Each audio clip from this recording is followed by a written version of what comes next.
ಜಗತ್ತಿನ richest person ಆದ Elon Musk ಅವರು ಅವರ ಸ್ವಂತ ಪೊಲಿಟಿಕಲ್ ಪಾರ್ಟಿಯನ್ನು ಲಾಂಚ್ ಮಾಡಿದ್ದಾರೆ, ದ ಅಮೇರಿಕನ್ ಪಾರ್ಟಿ.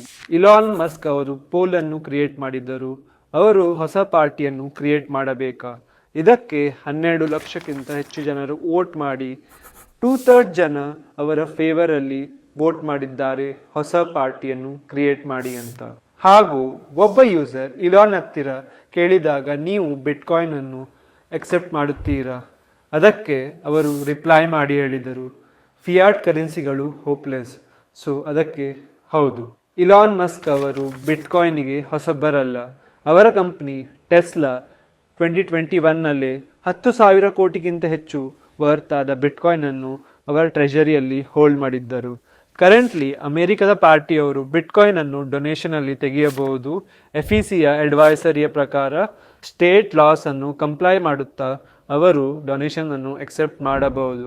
ಆದರೆ ಕೆಲವು ಸ್ಟೇಟ್ಸ್ಗಳು ಇದಕ್ಕೆ ಒಪ್ಪಿಗೆ ಕೊಟ್ಟಿದ್ದಾರೆ. ಎರಡನೇದು, ಬಿಟ್ಕಾಯಿನ್ ಅನ್ನು ಸೆಕೆಂಡರಿ ಕರೆನ್ಸಿ ಅಥವಾ ರಿಸರ್ವ್ ಆಗಿ ಯೂಸ್ ಮಾಡಲು.